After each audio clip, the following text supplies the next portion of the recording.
La evidencia es innegable. Los estadounidenses están más polarizados que nunca. Muchos estadounidenses, según encuestas, ven inevitable otra guerra civil. ¿Sería mejor decirnos adiós ahora antes de llegar a ese punto? Si la historia es alguna indicación, no es muy probable. A 150 años del final de la guerra civil, sus heridas persisten y sus lecciones empiezan a olvidarse. Parece que solo es cuestión de tiempo antes de que otra parte del país intente reclamar la independencia. Veamos qué parte del país es más probable que llegue a la secesión y cómo podrían salir adelante. Nueva Inglaterra. Primero, retrocedamos mucho y veamos el primer movimiento de secesión en los Estados Unidos. No hablamos del sur, hablamos de Nueva Inglaterra. En su discurso de despedida, George Washington advirtió contra los partidos políticos como algo que dividiría a la joven nación. Esto duró, no mucho tiempo. El sucesor de Washington, John Adams, era un hombre de Massachusetts y miembro del Partido Federalista. Esto fortaleció la voz de las preocupaciones de Nueva Inglaterra. Pero tras la salida de Adams, la influencia de Nueva Inglaterra decayó por un tiempo. El federalista Adams fue reemplazado por los republicanos demócratas, Thomas Jefferson y James Madison, ambos de Virginia. Durante el Congreso Continental, el miedo de Nueva Inglaterra de ser dominada por el sur casi impide la formación de la nación en su totalidad.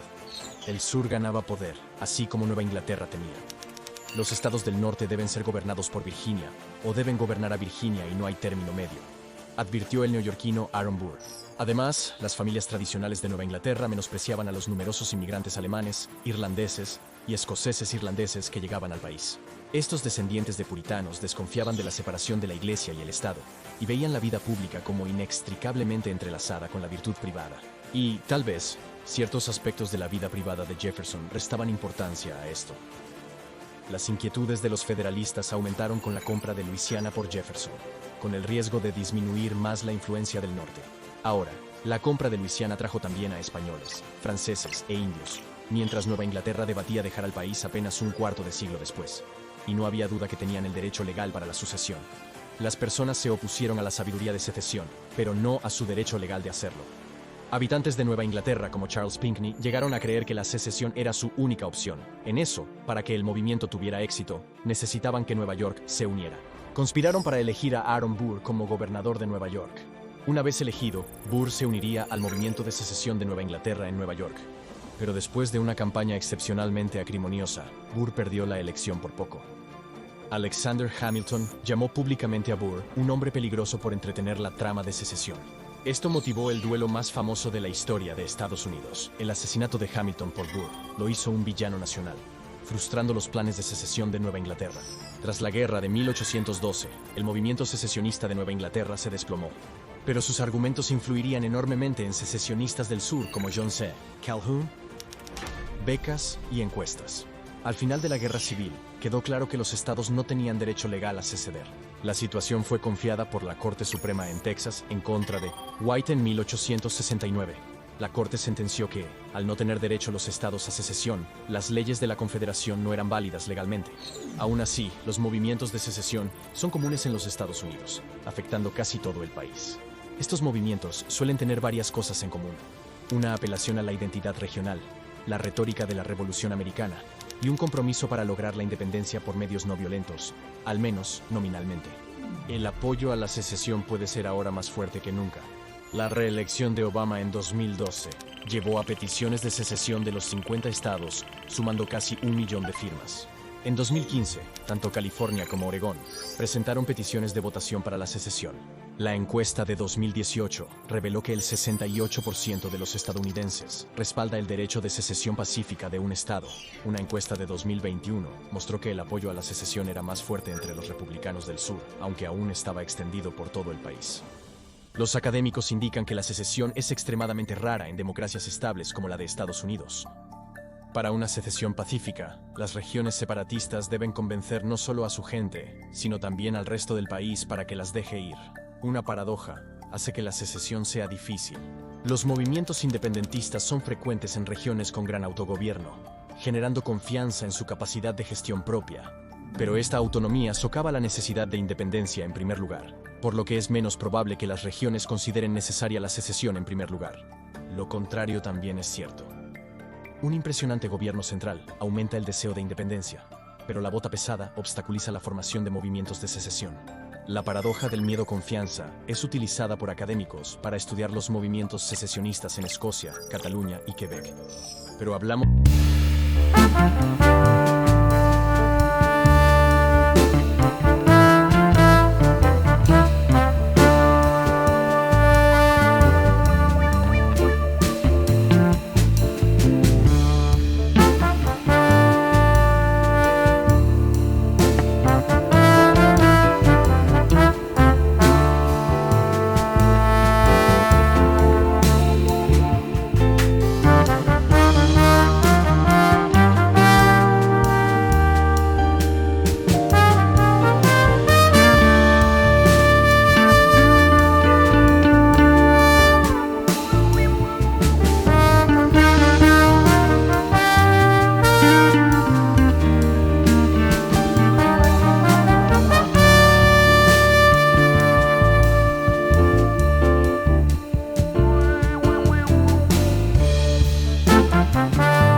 las posturas ambientalistas que persiguen su ecotopía. La región ha sido objeto de fantasías supremacistas blancas, de un etnoestado solo para blancos al que llaman el imperativo territorial del noroeste. El nombre y la bandera de Cascadia han sido apropiados por supremacistas blancos como el Frente Noroeste que piden una nación blanca soberana en el noroeste del Pacífico. En 2017, un hombre que había publicado en Facebook pidiendo a Cascadia como una patria blanca, asesinó a 2 personas en el tren ligero de Portland. Los nacionalistas blancos en la región son notorios por usar imágenes hipster, mezclando la retórica progresista en torno a los problemas ambientales, con llamados a la pureza racial, y escondiéndose en canales de Discord, con nombres como la compañía de café de Cascadia. Entonces, si te encuentras en la región de Cascadia, y un nuevo conocido te pregunta si quieres unirte a su compañía de café en línea, podría ser mejor pensarlo 2 veces. Cuando los españoles llegaron a México, encontraron a los aztecas viviendo en la majestuosa ciudad de Tenochtitlán. Pero los aztecas no siempre residieron allí. Según el Códice Aubin, se originaron muy al norte en un lugar llamado Aztlán. Los historiadores tienden a ubicar a Aztlán en el noroeste de México o en el suroeste de Estados Unidos. Desde entonces, Aztlán se ha transformado en un llamado para los derechos indígenas y un símbolo de la tierra mexicana usurpada por Estados Unidos. La Guerra Mexicano-Estadounidense concluyó en 1848 con el Tratado de Guadalupe Hidalgo. Estados Unidos salió de la guerra con los futuros estados de California, Utah y Nevada, así como partes de Colorado, Arizona, Nuevo México y Wyoming. Muchos decidieron permanecer en casa, aun cuando la tierra cambió de dueño. Sus hijos se convirtieron en chicanos, descendientes mexicanos nacidos en Estados Unidos. Durante el activismo de los 60, el movimiento chicano se afirmó a través de grupos como los Barretts Marrón, con tácticas extraídas de los Black Panthers. Consideraban el Tratado de Guadalupe Hidalgo como ilegítimo, ya sea por ley o por derecho natural. Algunos argumentaron a favor de la creación de la República del Norte que cedería los estados del suroeste a México.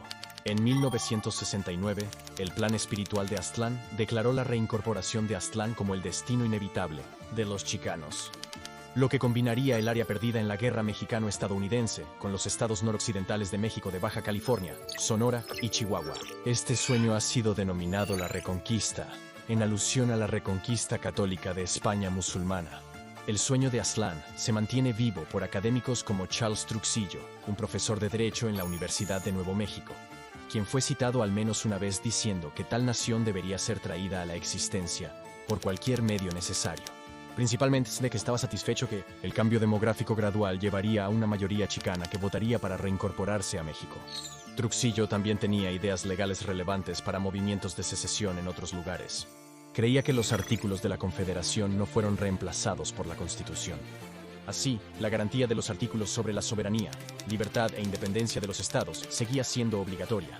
La mayoría de los académicos legales discrepan, indicando que el nombre completo del documento era los Artículos de la Confederación y la Unión Perpetua. José Ángel Gutiérrez, profesor de Ciencias Políticas en la Universidad de Texas, está de acuerdo en que el reemplazo demográfico pondrá las cosas en su lugar, diciendo que esta es nuestra patria y tenemos derecho a ella. Somos el anfitrión. Todos lo demás son conjeturas. No es nuestra culpa que los blancos no tengan hijos. La Reconquista ha sido adoptada por el Frente Nacional de México, que se describe como tercer posicionado y ha refutado a medias las afirmaciones de fascismo. Además de las tierras de Aztlán, el abiertamente Frente Expansionista pide que México también anexe partes de América Central. El sueño de Aztlán se ha arraigado en la cultura mexicana. Vicente Fox fue presidente de México desde 2000 hasta 2006. Se describió a sí mismo como un presidente de 123 millones de mexicanos, 100 millones en México y 23 millones más en los Estados Unidos. En 2008, Absolut Vodka recibió críticas por un anuncio que presentaba a México con sus fronteras de antes de 1848.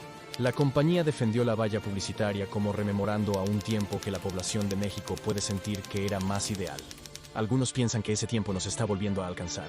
Pero estos movimientos de secesión no solo buscan unirse a países extranjeros o grupos de estados. Algunas llamadas vienen de un solo estado. California, el estado más grande en población, tercero en área. No es sorpresa que California ha sido el tema de numerosas llamadas para la independencia. Se ha planeado su reincorporación a México en la República del Norte. Se incluyó el norte de California en las llamadas para una Cascadia independiente. California ha sido objeto de 220 planes de partición, aún más que los movimientos de secesión, desde su constitución como estado en 1850. Ya fue dividida una vez en 1804, cuando los españoles dividieron Alta o Alta California, que estaba dominada por misioneros franciscanos de Baja California al sur, que estaba dominada por dominicos. Después de la Guerra Mexicano-Estadounidense, Alta California fue adquirida por Estados Unidos, mientras Baja se mantuvo en México. En 1965, el Senado de California propuso dividir el estado en dos, pero la Asamblea Estatal rechazó la propuesta.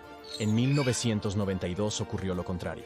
Una propuesta de partición pasó la Asamblea, pero murió en el Senado Estatal. A medida que los problemas culturales se intensificaron en la década de 2000, los planes de partición pasaron de una simple división norte-sur a divisiones a lo largo de líneas culturales, separando a la metrópoli de San Francisco y Los Ángeles de áreas más rurales y conservadoras. Aún así, planes de secesión total han sido pocos y distantes entre sí, incluso aunque una California independiente tendría la quinta economía más grande del mundo. Sí, California es un comité de acción política que aboga por la secesión de California. Lo fundó Luisa Marinelli, previamente haciendo campaña contra el matrimonio gay. Marinelli, sin embargo, informó que ha cambiado su perspectiva sobre temas LGBT y afirmó que los californianos son los más aptos para gobernar California. En 2023, Yes California introdujo una medida de votación que proponía la secesión de las ciudades costeras. Esta vez, Marinelli fue explícito sobre querer que California salga de los Estados Unidos para llegar a los liberales y progresistas de extrema izquierda que están arruinando el país en su conjunto, para que vayan y construyan su propia utopía progresista. Marinelli enseñó durante 5 años en un jardín de niños en Rusia y se alegó que Yes California recibió dinero ruso. Ahora vive en Arkansas.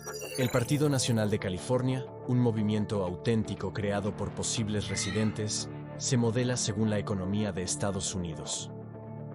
El Partido Nacional de California apoya la secesión, pero también tiene planes para el aquí y ahora, impuestos más altos para los que más ganan, un programa federal de reparaciones y un banco estatal de California para reemplazar los servicios de préstamos de día de pago depredadores. Como hogar de Silicon Valley, el Partido Nacional de California aboga por un fondo de innovación a nivel estatal, que apoyaría la investigación crítica en energía limpia y conservación del agua. Así, el Partido Nacional de California busca establecer fundamentos para la futura independencia de California. Y para nuestro próximo movimiento de secesión, necesitaremos ir al oeste. No al este. No te preocupes. Nos ocuparemos de los texanos, al estado que ya está literalmente independiente del resto del país. Hawái libre, el último estado en unirse a la Unión. ¿Podría ser el primero en irse? La reciente y polémica anexión de Hawái a los Estados Unidos hace que su independencia sea especialmente plausible. Los europeos descubrieron Hawái en 1778 y un siglo después. La población nativa se redujo en un 90%, debido a la violencia y enfermedad, sobreviviendo solo 50,000 nativos. En 1893, la reina Liliuokalani fue depuesta, dejando a Sanford Dole como líder de un Hawái independiente, que se convirtió en territorio de Estados Unidos pocos años después. Al igual que los indígenas del hemisferio occidental, los nativos hawaianos sufren de mala salud, educación deficiente y altas tasas de desempleo y encarcelamiento. La década de 1960 vio un resurgimiento de los movimientos activistas globales, incluyendo Hawái. A diferencia de otros movimientos que declinaron al final de las décadas, el activismo en Hawái se intensificó en los 80 debido a que la urbanización y el auge del turismo destacaron más los problemas de desigualdad. En 1993, el Congreso aprobó la resolución de disculpa que reconoció que la reina Liliuokalani había sido depuesta ilegalmente con el respaldo de los Estados Unidos. La Ley de Reorganización del Gobierno Nativo Hawaiano de 2009 habría establecido el reconocimiento federal de un gobierno indígena, al que el Departamento de Estado tendría que tratar como a una nación soberana con otra. Grupos de derechos indígenas se opusieron a la ley que establecería un límite de 20 años para reclamar al gobierno de Estados Unidos. La Ley de Reorganización es oposición de grupos como Kalahui Hawaii, un grupo de base para la soberanía hawaiana formado en 1987. Que ondea la bandera del Estado hawaiano, al revés como símbolo de angustia y disentimiento. Kappa Kaukau formó el Tribunal Internacional del Pueblo en 1993, congregando a grupos indígenas alrededor del mundo, que llevó a cabo un juicio simulado, donde el gobierno de Estados Unidos fue declarado culpable de violar el derecho internacional. Muchos grupos que abogan por la independencia de Hawái imaginan la restauración de la línea real de la reina Liliuokalani. Otros, como la nación de Hawái, abogan por una república. Algunos activistas independentistas argumentan, a través de maniobras legales, que la anexión de Hawái por los Estados Unidos no fue legal debido a las constantes violaciones de tratados. En 2015, el Departamento del Interior anunció su intención de reconocer oficialmente un gobierno tribal nativo de Hawái. Activistas afirman que el reconocimiento tribal en el continente nunca conduce a la soberanía total. Pu'uhonua o Waimanalo, una comuna de 45 acres en el extremo occidental de Oahu liderada por Dennis Kanahele, apodado Bumpy, podría establecer un camino mejor. En 1987, Kanahele lideró la toma de una estación de la Guardia Costera abandonada y la ocupó durante 14 meses, a pesar de los enfrentamientos armados con la policía. Kanahele fue arrestado, pasó 14 meses en prisión y continuó construyendo su movimiento. Los activistas hawaianos tuvieron un 1993 ajetreado. Se cumplió el centenario del derrocamiento de la reina Liliuokalani. Kappa Kaukau reunió a grupos indígenas de todo el mundo para el Tribunal Internacional de los Pueblos. Estados Unidos emitió la resolución de disculpa por la ilegal deposición de la familia real. El gobernador John Waihee, el primer gobernador de ascendencia hawaiana indígena, declaró que la independencia no era una cuestión de sí, sino una cuestión de cómo, cuándo y en qué forma. Ese año, Bumpy Kanahele lideró a 300 manifestantes para ocupar la playa de Makapuu, en Oahu. Iniciaron la construcción de casas costeras a bajo costo, pero con riesgo para su vida. 15 meses después, el gobernador Waihi ofreció un trato. Los manifestantes abandonarían la playa de Macapú a cambio de 45 acres en las estribaciones de la cercana cordillera de Colau, arrendado por 50 años a un costo de $3,000. El grupo aceptó. Establecieron un gobierno local, dirigido por 4 mujeres, conocido como el Consejo de Tías. La comuna se sostiene en parte a través del cultivo de marihuana y tiene una criptomoneda llamada Aloha Coin. Para un grupo enfocado en autosuficiencia no tendrían otra opción, pero los hawaianos no son los únicos indígenas que han luchado por su propia nación soberana. La República de Lakota. El 17 de diciembre de 2007, un grupo de indios Lakota anunció su intención de retirarse libremente de todos los tratados realizados con el gobierno de los Estados Unidos, declarando la República Independiente de Lakota. El grupo citó la Convención de Viena de 1969, que establece que los tratados pueden anularse si un lado ha mentido o violado los derechos humanos. El anuncio ocurrió meses después de la Declaración de las Naciones Unidas sobre los derechos de los pueblos indígenas, un acuerdo no obligatorio que los Estados Unidos había rechazado firmar. La propuesta República de Lakota abarcaría aproximadamente 93,000 millas cuadradas de tierra, a través de los estados de las Grandes Llanuras del Norte. Los límites coinciden con los establecidos por el Tratado del Fuerte Laramie de 1851 y se citan con gran especificidad. Una línea irregular que marca el río Yellowstone al norte, el río North Platte al sur, el río Missouri al este y el oeste. Cualquiera dispuesto a renunciar a su pasaporte estadounidense podría obtener la ciudadanía de la República de Lakota. La economía se basaría en utilizar la vasta energía eólica de las Grandes Llanuras. El pueblo Lakota pertenece a la nación Sioux. Al llegar los europeos, eran pequeños agricultores viviendo en el valle del río Ohio. Con el fin del colonialismo, los Lakota se mudaron al oeste a las Grandes Llanuras. Se volvieron expertos jinetes y cazadores de búfalos y se convirtieron en la tribu Sioux más dominante. En 1851, los Lakota firmaron el primer tratado del Fuerte Laramie, en el cual se les prometió dominio sobre las Grandes Llanuras, a cambio de permitir a los colonos estadounidenses pasar por el camino de Oregón. El tratado estaría vigente mientras el río fluya y el águila vuele. El segundo tratado del Fuerte Laramie, en 1868, prometió el control tribal de casi la mitad de la actual Dakota del Sur.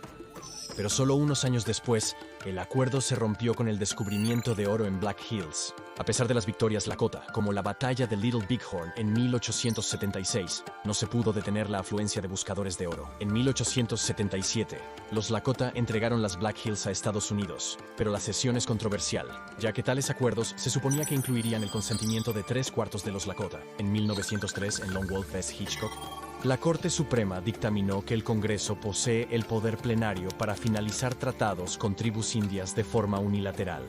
Hoy, los Lakota ocupan la reserva de Pine Ridge, en uno de los condados más pobres de los Estados Unidos.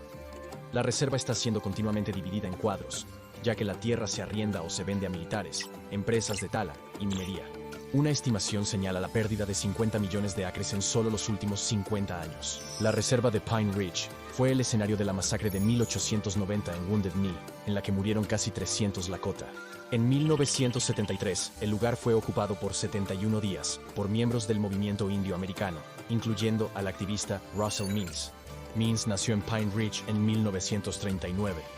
Se unió al movimiento indio americano y participó en sus ocupaciones de Alcatraz y Monte Rushmore antes de convertirse en actor con roles en El último de los Mohicanos, Pocahontas de Disney y Curb Your Enthusiasm.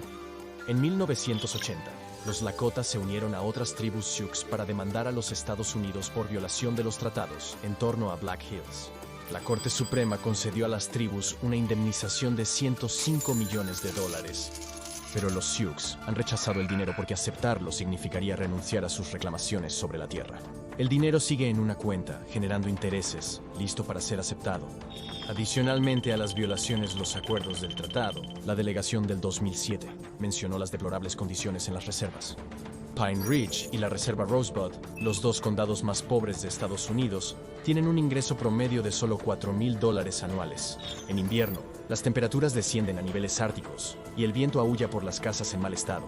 Después de presentar al Departamento de Estado el aviso de su secesión, la delegación se puso en contacto con las embajadas de países plagados de sentimientos antiestadounidenses: Serbia, Venezuela, Bolivia. El plan fallaba al no tener ningún apoyo de su gobierno tribal. La delegación había procedido por su cuenta y se basaba principalmente en el carismático Russell Means. La República de Lakota mantiene su página web de documentos legales, pero su vigor disminuyó tras la muerte de Means en 2012. Pero echemos un vistazo a la región más conocida por sus tendencias secesionistas, la Liga del Sur del Sur.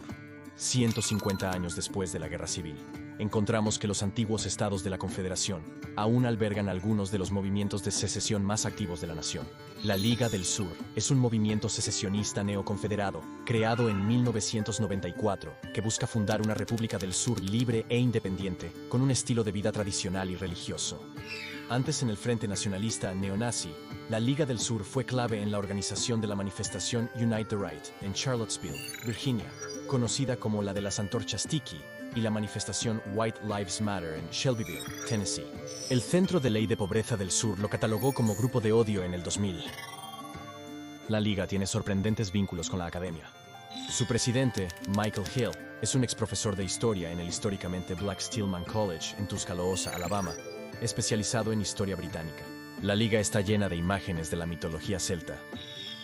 El propio Hill a menudo aparece vistiendo la cruz de San Andrés de la bandera escocesa. Otro de los fundadores iniciales, como Thomas Woods, es un historiador educado en Harvard y comentarista libertario que desde entonces se ha distanciado del grupo. Una nación independiente, dirigida por la Liga del Sur, limitaría severamente la inmigración y no tendría ejército, impuestos sobre la renta o sobre la propiedad. Tal nación volvería a estigmatizar lo que llama perversidad y todo lo que busca socavar el matrimonio y la familia. Además de la Confederación, la Liga se inspira en la Liga Norte Italiana en el norte de Italia, que de manera similar utiliza una supuesta herencia celta para hacer sus apelaciones por el separatismo regional. En 2006, la Liga del Sur envió representantes a la primera convención secesionista de América del Norte, que reunió a grupos de independencia de todo el país. Al año siguiente, la Liga del Sur coorganizó el evento con la Segunda República de Vermont, de la cual escucharemos más adelante. La milicia de la Liga, los Indomables, se convirtió en la Fuerza de Defensa del Sur. Los miembros se reclutaron con el lema, listo para ser un hombre entre hombres, basado en los carteles del ejército de Rhodesia de los años 60. Rhodesia es un ícono para nacionalistas blancos por intentar mantener un mundo segregado en África. En 2015 el grupo celebró el asesinato de Abraham Lincoln, desvaneciendo a su asesino John Wilkes Booth como un héroe sureño. El objetivo de la Liga del Sur es secesionar y establecer un sur independiente que prohibiría el matrimonio interracial y establecería una jerarquía cuasi feudal compuesta por superiores, iguales e inferiores. Se permitiría la entrada al país a no blancos si reconocieran la superioridad anglo-celta. Es difícil imaginar a muchos aceptando. Pero analicemos a algunos grupos que asistieron a la Conferencia de Independencia. La Segunda República de Vermont. En 2006, la Casa de Estado en Montpelier, Vermont, fue anfitriona de una reunión inusual de grupos de todo el país. Fue la primera convención separatista de América del Norte, que reunió a movimientos de independencia como Hawái Libre y el Partido de Independencia de Alaska, así como la Liga del Sur y Éxodo Cristiano, que buscaban establecer una teocracia soberana fuera de los Estados Unidos. La reunión fue organizada por un grupo llamado la Segunda República de Vermont, o SVR, un grupo secesionista con una compleja mezcla de lealtades políticas. Thomas Naylor fundó la Segunda República de Vermont en 2003. En su libro autopublicado, El Manifiesto de Vermont, Naylor expone los principales objetivos del grupo: poner fin a los enredos militares en el extranjero y buscar la justicia ambiental. En 2004, la Segunda República de Vermont emitió la Declaración de Middlebury, en la que detallaron sus planes para fomentar movimientos secesionistas en todo el mundo, además de su tarea final, la disolución pacífica del Imperio Americano. Con la creencia generalizada de que la guerra en Irak realmente se trataba de acceso al petróleo, tenía sentido confluir los problemas ambientales con la denuncia del poder militar estadounidense. En 2005, Naylor fundó el Instituto Middlebury con Kirkpatrick Sale, un periodista del New York Times, mejor conocido por liderar un grupo llamado los Neoluditas y propenso a trucos antitecnológicos, como destrozar computadoras en el escenario. Sale también criticó en su libro a Colón por los abusos a los derechos humanos. La Segunda República de Vermont, vehementemente antiguerra y ambientalista, jugó con cierta imagen del progresismo de Vermont. Pero la historia no terminaba ahí. Naylor nació en Mississippi y anteriormente fue profesor emérito de economía en la Universidad de Duke. Se trasladó a Vermont en 1993 debido al alto índice de crimen violento en las ciudades de Estados Unidos. Naylor conoció al diplomático retirado George Kennan en Vermont. Quizás el diplomático más famoso del siglo XX, Kennan era conocido como el arquitecto de la política de contención de la Guerra Fría. Fue un crítico abierto de las guerras de Vietnam e Irak. En su autobiografía, Kennan sugirió que los Estados Unidos se dividieran en una docena o más de pequeñas repúblicas. Adoptó la plataforma del Segundo Republicano de Vermont, pensando que la inmigración latinoamericana fragmentaría demasiado culturalmente al país para su efectivo funcionamiento. La Segunda República de Vermont está fuertemente vinculado al movimiento neoconfederado. Comparten un mentor intelectual, un profesor de la Universidad de Emory, Donald Livingstone, quien ha escrito extensamente sobre la guerra civil, enmarcándola como una agresión provocada por el norte. Muchos miembros de la Segunda República de Vermont también son parte del Instituto Abbeville, el brazo académico de la Liga del Sur. Miembro del Instituto Abbeville y profesor de la Universidad Loyola, Thomas DiLorenzo escribió El verdadero Lincoln, un libro del 2002 postulando que la guerra civil fue fomentada por el expreso propósito de eliminar el derecho constitucional de la secesión de estados. En 2007, en su segundo año, la Segunda República de Vermont estaba coorganizando la convención separatista con la Liga del Sur, y la reunión culminó con un canto grupal de Dixie, el himno no oficial de la Confederación. Pero ahora es el momento de llegar al estado que siempre viene a la mente cuando se habla de un solo estado tratando de crear una secesión: Texas. Los planes de la Liga del Sur para la secesión incluyen naturalmente la potencia económica que es Texas. Texas planea ser una nación propia. En 2021 se presentó un proyecto de ley para independizar un estado de Estados Unidos y formar una república propia. Fue un gran triunfo para el movimiento nacionalista de Texas y su presidente, Daniel Miller, quien ha estado activo desde 2005. Miller difunde la conciencia a través del Compromiso Primero de Texas, en el cual los firmantes se comprometen a asegurar la frontera con México, promover la autodependencia cultural y económica y, sobre todo, apoyar todas las acciones o legislaciones que concreten plenamente la libertad e independencia de Texas. Más de 100 candidatos, incluyendo la comisión reinante, han firmado el Compromiso Primero de Texas, incluyendo el comisionado actual de Agricultura y otros grupos secesionistas. Ha obtenido financiación del gobierno ruso a través de una organización sin fines de lucro. No sería sorprendente si Texas no tuviera un movimiento de independencia activo. El estado de la estrella solitaria fue una república soberana por solo 10 años, 1836 a 1846, pero su independencia aún es recordada con afecto. Los expertos políticos especulan que la afinidad de Texas por la independencia viene en ciclos regulares, invariablemente cuando los demócratas están en control del gobierno federal, y por lo tanto puede ser ignorado con seguridad. No obstante, expertos compararon el voto por el Brexit con el Texit, acrónimo del Movimiento Nacionalista de Texas. Las llamadas para Texit aumentaron a raíz de la elección de Biden en 2020 y la cancelación del oleoducto Keystone XL. En 2020, el congresista Randy Weber publicó una imagen en Facebook que mostraba a Texas siendo separado a la fuerza del resto del país. La leyenda de la foto decía: "Creo que ya se está haciendo hora". A diferencia de otros, el movimiento de secesión en Texas ha tenido un apoyo institucional inusual. En una congregación del Tea Party en 2009, el entonces gobernador Rick Perry expresó su creencia de que, debido a su pasado como una república independiente, solo Texas conservaba el derecho constitucional a la secesión. Perry retractó estos comentarios después. En un discurso en Texas A&M en 2021, el senador Ted Cruz indicó a los estudiantes: "Aún no hemos llegado. Si llega un punto de inutilidad, creo que deberíamos tomar la Administración Nacional de Aeronáutica y el Espacio, el Ejército, el petróleo". En 2022, 5 de los 8 aspirantes republicanos a la gobernación de Texas se comprometieron públicamente. Ganando casi un tercio de los votos, Texas puede estar listo para la independencia. Su Producto Bruto Estatal de 1.7 trillones de dólares, el segundo en la nación solo después de California, daría a un estado soberano la 10ª economía más grande del mundo, más grande que la de Canadá y Australia. Mientras tanto, los Texas Rangers estarían listos para manejar asuntos de seguridad nacional. No obstante, un Texas autónomo podría tener problemas financieros. En 2019, Texas pagó 272 billones de dólares al gobierno federal y recuperó 300 billones de dólares. El dinero federal usualmente representa un tercio del presupuesto estatal. Un experto estima que una nación de Texas tendría que encontrar una manera de obtener unos $9,000 adicionales por persona que vive allí, posiblemente a través de impuestos sobre la renta o ventas. Como estado sin impuesto estatal sobre la renta actualmente, esto podría ser una opción muy lejana. Alternativamente, con el dinero más cerca, los ciudadanos de un Texas independiente podrían descubrir que sus corazones han crecido tanto como su tierra. Pero el único estado que tiene aún más tierra que Texas también tiene las ambiciones de ir por su cuenta. Alaska. Alaska es un mundo aparte. Es más grande que muchos países. Tiene recursos naturales en abundancia. ¿Por qué no probar con los independientes? Bueno, están trabajando en ello. En 1958, las personas de Alaska votaron en un referéndum sobre su futuro. Los votantes tenían dos opciones: seguir siendo territorio o volverse estado. Para los fundadores del Partido de Independencia de Alaska, eso invalidó todo.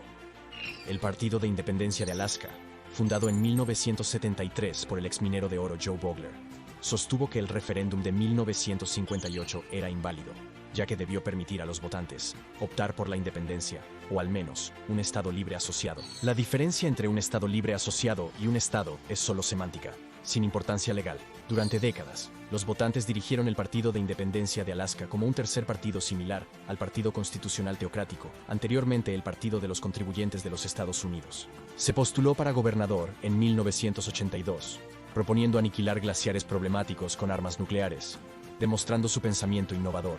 En 1990, Wally Hickel, exsecretario del Interior bajo Nixon, fue elegido gobernador en la boleta del Partido de la Independencia de Alaska, uno de los pocos candidatos de terceros partidos en ganar una gobernación. En 1993, se esperaba que Joe Vogler presentara sus ideas sobre la independencia de Alaska en las Naciones Unidas, pero fue asesinado en un robo fallido antes de poder hacerlo.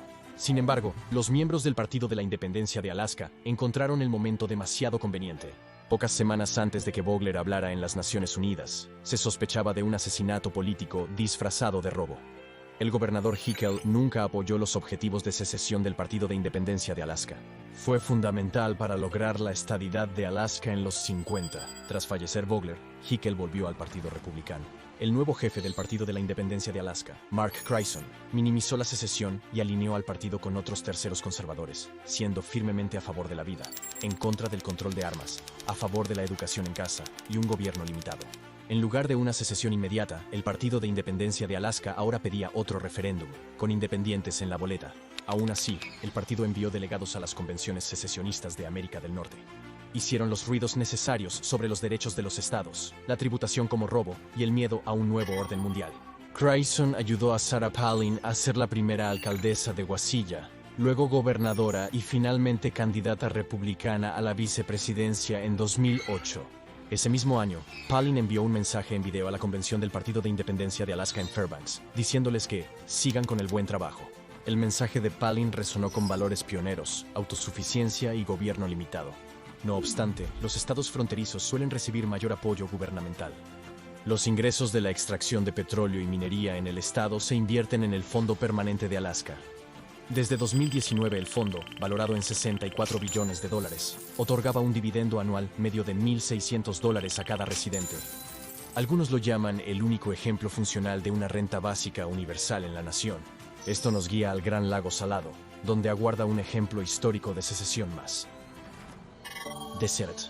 Como Texas, los movimientos secesionistas más activos a menudo surgen de lugares que fueron independientes, aunque brevemente. Tal fue el caso de Deseret, el Estado-nación propuesto por la Iglesia de Jesucristo de los Santos de los Últimos Días, o como se les conoce más comúnmente, mormones. Los primeros mormones llegaron al Valle del Lago Salado en 1847, tras ser expulsados de Illinois. Inicialmente solicitaron la condición de Estado bajo el nombre de Deseret, que es el nombre de una abeja en el Libro de Mormón, un símbolo de laboriosidad y comunidad. Propuesto en 1850, el estado de Deseret habría sido enorme, cubriendo todo el Utah actual y partes de California, Colorado, Idaho, Wyoming, Arizona, Oregón, Nuevo México y Nevada. Sin embargo, los mormones fueron criticados por practicar la poligamia. Su primera petición de estadidad fue denegada, y en 1857 el presidente James Buchanan envió 2.500 tropas, aproximadamente un tercio de todo el ejército en tiempos de paz, para sofocar los disturbios y reemplazar a Brigham Young como gobernador territorial. La guerra de Utah se resolvió principalmente por diplomacia, con alguna que otra masacre. Brigham Young renunció y la población no mormona creció.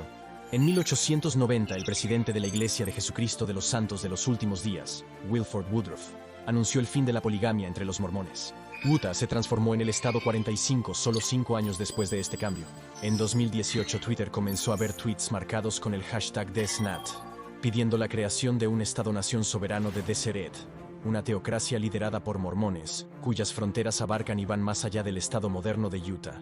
Algunos usuarios han utilizado imágenes neonazis para sugerir que Deseret sería un etnoestado blanco. El hashtag fue creado por Logan Smith, un residente de Idaho que creía que los mormones deberían estar unidos espiritual, moral, económica y políticamente.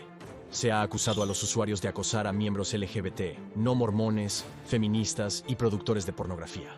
El movimiento también ha reintroducido el concepto de expiación por sangre, una idea rechazada por los mormones convencionales, pero común en círculos fundamentalistas. Así, en 2021, los periodistas identificaron a Matías Cicotte, un fiscal adjunto en Alaska, como un prolífico publicador de contenido racista y antisemita. Finalmente, Cicotte fue despedido por esto.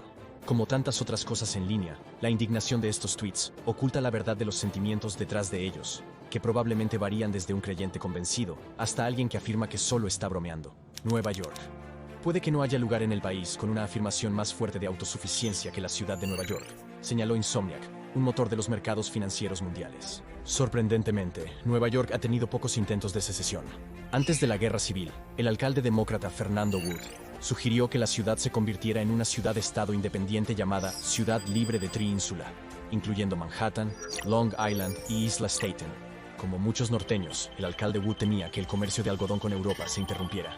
La propuesta de Wood no avanzó mucho, y el fervor patriótico que acompañó al brote de la guerra la desinfló completamente. Sin embargo, la guerra continuó siendo muy impopular en la ciudad, provocando disturbios por el reclutamiento en 1863. Al norte de la ciudad, un pueblo llegó hasta el punto de seceder formalmente. Los residentes de Town Line, Nueva York, votaron para seceder. Dado que el pueblo no era oficial, su voto no era legal y la Confederación rechazó reconocer al caserío separatista. Sin reconocimiento legal de su secesión, Town Line solo pudo reincorporarse ceremonialmente a la Unión, cosa que hicieron en 1946. Usualmente, Nueva York ha favorecido más la partición que la secesión. En 1969, Norman Mailer se postuló para alcalde de Nueva York, proponiendo convertirla en el estado 51 de la nación. Según Mailer, la ciudad seguiría llamándose Nueva York. El resto del estado sería Buffalo.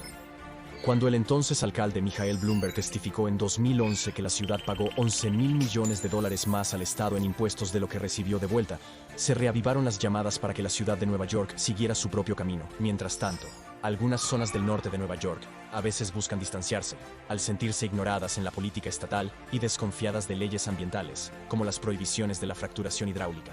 A medida que el recuerdo de la guerra civil se desvanece en el pasado, la secesión puede parecer más como una solución plausible para nuestra nación polarizada. Ya sea en el núcleo de la antigua Confederación o en los confines occidentales del imperio, el primer movimiento de independencia exitoso podría desencadenar una cadena de imitaciones. Todo el país necesitará una nueva redacción para su recitación diaria, una nación indivisible.